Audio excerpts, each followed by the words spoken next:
नमस्कार, बहुत स्वागत आप सभी का। जी मध्य प्रदेश छत्तीसगढ़ देख रहे हैं आप और आपके साथ मैं हूं कीर्ति दीक्षित। मध्य प्रदेश सरकार एक बार फिर कर्ज लेने की तैयारी कर रही है। चुनाव के नतीजों से पहले शिवराज सरकार 28 नवंबर को 2000 करोड़ का कर्ज लेने जा रही है। प्रदेश की लगातार खराब हो रही माली हालत के बीच सरकार ने बजट से ज्यादा कर्ज ले लिया है, जो नई सरकार के लिए भी किसी चुनौती से कम नहीं रहने वाला। रिपोर्ट देखिए।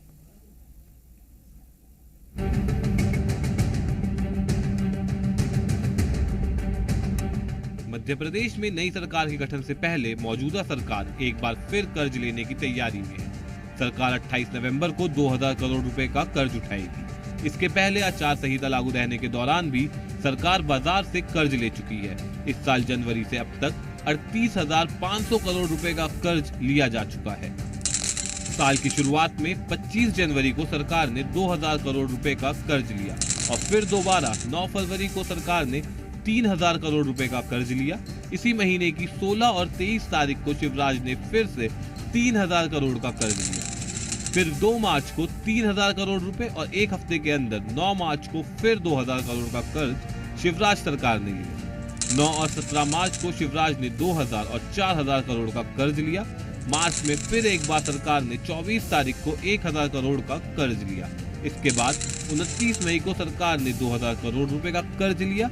फिर 14 जून को 4000 करोड़ रुपए और 12 सितंबर को 1000 करोड़ का कर्ज सरकार ने लिया। सितंबर महीने की 21 तारीख को सरकार ने 500 करोड़ का कर्ज लिया, तो वहीं 26 सितंबर को एक ही दिन में 3 बार अलग अलग टेन्योर पर सरकार ने 5000 करोड़ का कर्ज लिया। इसके बाद 3 अक्टूबर को 1000 करोड़, 23 अक्टूबर को फिर 1000 करोड़ और फिर 31 अक्टूबर को 2000 करोड़ रुपए का कर्ज सरकार ने लिया। मतदान और कांग्रेस के चुनावी मुद्दा बनाए जाने के चलते राज्य सरकार ने नवंबर महीने में कर्ज नहीं लिया था। इस महीने का ये पहला कर्ज होगा।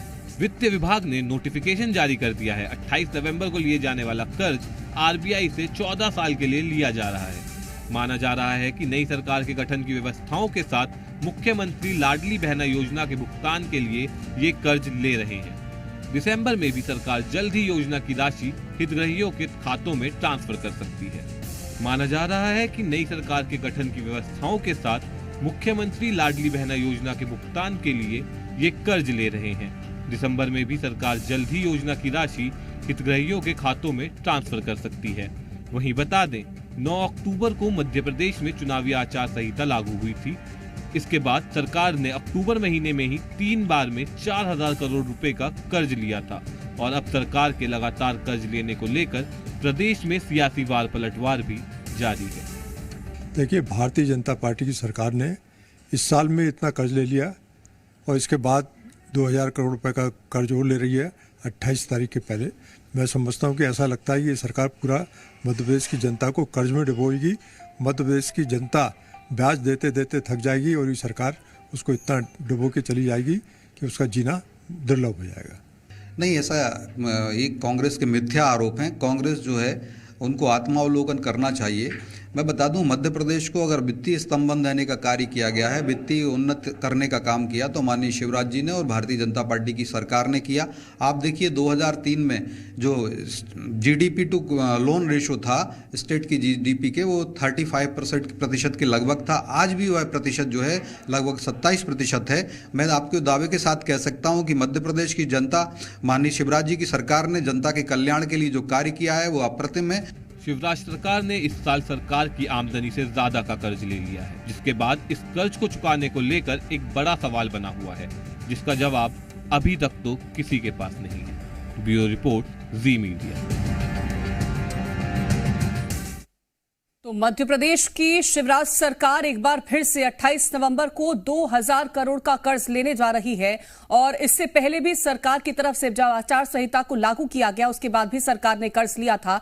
और सरकार जब लगातार कर्ज लेती है तो इससे प्रदेश की जो माली हालत है वो खराब हो रही है और हम आपको वो ग्राफिक्स के जरिए भी जानकारी पहुंचा देते हैं। जब सरकार की तरफ से कर्ज लिया गया है, 9 फरवरी को 3000 करोड़ का कर्ज सरकार ने लिया। उसके बाद 16 फरवरी को फिर से 3000 करोड़, 23 फरवरी को 3000 करोड़ का कर्ज लिया है।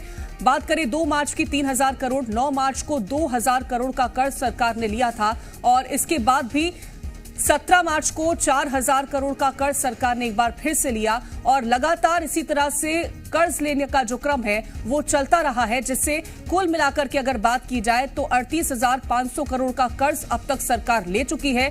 28 नवंबर को एक बार फिर से 2000 करोड़ का कर्ज सरकार लेने वाली है। तो 21 सितंबर की बात करें, 500 करोड़ का कर्ज यहां लिया। 5000 करोड़ का कर्ज 26 सितंबर को सरकार की तरफ से लिया गया है और 3 अक्टूबर को 1000 करोड़ का कर्ज सरकार ने लिया। इसके बाद 23 अक्टूबर को 1000 करोड़ का कर्ज सरकार ने एक बार फिर से लिया है। और ज्यादा जानकारी के साथ हमारे संवाददाता अजय दुबे जुड़ गए हैं। अजय, अगर बात करते हैं मध्य प्रदेश की, तो जितना इसका बजट नहीं है उससे ज्यादा का कर्ज सरकार ले चुकी है। आने वाली जो सरकार है उस पर कितना ज्यादा बोझ पड़ने वाला है? देखिए, मध्य प्रदेश की माली हालत बेहद खराब होने वाली है और जो सरकार ईवीएम में कैद है और चुनाव के बाद जब परिणाम आएंगे, जो भी सरकार बनेगी उसको विरासत में सिर्फ कर्ज मिलेगा और खाली खजाना ही मिलेगा। क्योंकि मध्य प्रदेश में कोई भी सरकार मिलेगी उसको विरासत में कर्ज तले दबना पड़ेगा और विरासत में खाली खजाना मिलने वाला है। क्योंकि मध्य प्रदेश की माली हालत बेहद खराब है और लगातार सरकार जन कल्याणकारी योजनाओं के नाम पर लगातार जो है कर्ज ले रही है। 2000 करोड़ का कर्ज एक बार फिर चुनाव परिणाम आने से पहले 28 नवंबर को सरकार लेने वाली है। इससे पहले बात करें तो आचार संहिता में ही 3 बार सरकार कर्ज ले चुकी है और फिर अब 2000 करोड़ का कर्ज लेने वाली है। क्योंकि समूचे मध्य प्रदेश पर प्रति व्यक्ति अगर देखा जाए तो 47,000 मध्य प्रदेश में जन्म लेने वाले हर व्यक्ति के ऊपर 47,000 रुपए का कर्ज है। क्योंकि सरकार ने अब तक 3.85 लाख करोड़ का कर्ज सरकार ले चुकी है। क्योंकि सरकार की आमदनी की बात करें तो 2.25 ही आमदनी है और खर्च जो है खर्च कहीं उससे ज्यादा है। और सरकार जिस तरह से मुफ्त की रेवड़ियां समूचे मध्य प्रदेश में बांट रही है, यही कारण है कि लगातार कर्ज तले सरकार दबती जा रही है। बड़ी बात यह भी है कि जब कोई भी सरकार आएगी, चाहे कांग्रेस हो चाहे भारतीय जनता पार्टी हो, वो भी कहीं ना कहीं उसे भी दिक्कतों का सामना करना पड़ेगा। क्योंकि कांग्रेस ने भी उतने ही वादे किए हैं जितना भारतीय जनता पार्टी ने किया है। लेकिन इस बार जो है मध्य प्रदेश सरकार कर्ज तले जो है लोग हैं वो दबते जा रहे हैं। क्योंकि मध्य प्रदेश का हर व्यक्ति कर्जदार होता जा रहा है। क्योंकि ये कर्ज जो सरकार ले रही है कहीं ना कहीं उसे जनता को ही टैक्स के रूप में भरना होगा। जी अजय, लगातार सरकार ये कहती नजर आई कि हमने जब भी कर्ज लिया है, जन कल्याणकारी जो योजनाएं हमने चलाई हैं उसके तहत लिया है, प्रदेश के विकास के लिए लिया। लेकिन इस कर्ज से प्रदेश को बाहर निकालने के लिए क्या कोई रणनीति तैयार की गई है सरकार की तरफ से, या आने वाली सरकार जो भी होगी उसकी तरफ से कोई रणनीतियां तैयार की जा रही हैं?